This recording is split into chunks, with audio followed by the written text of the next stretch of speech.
next step to this whole process is getting our parts programmed. So we exploded our text, so it's laying there. We got our picture drawn. All this text is exploded. So now we have to get into programming the CNC, which is in manufacture. So the first thing you're going to do is hit save to make sure it saves, because sometimes it does a little bit of crashing right now. I turned off my picture so that I can just see the line that I've actually drawn. And right here it says design. Click on it and go down to manufacture. So this is a CNC programming part of this whole process. The first one here should say suppressed. If it doesn't, you can right click on it and hit suppress. These are all the holes it's drilling. We don't have to worry about those holes because those are going to be already done in your board for you. The second one, as we come down here, it's the numbers, the start numbers.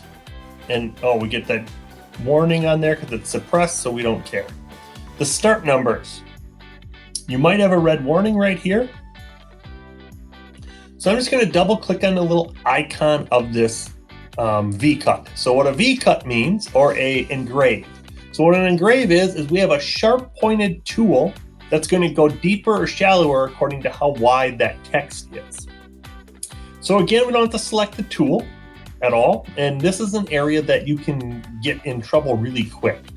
I have these all set up for you already. The only one that we have to touch is the geometry.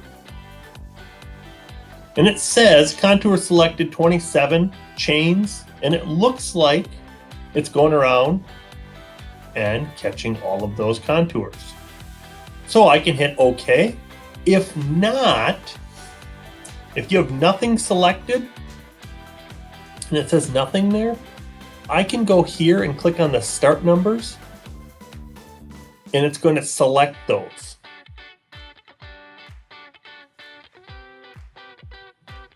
And hit OK. And yours won't select all these holes because I have a little bit of edit done, but just hit OK. Or the next thing we have to do is we have to come down to this one, open it up.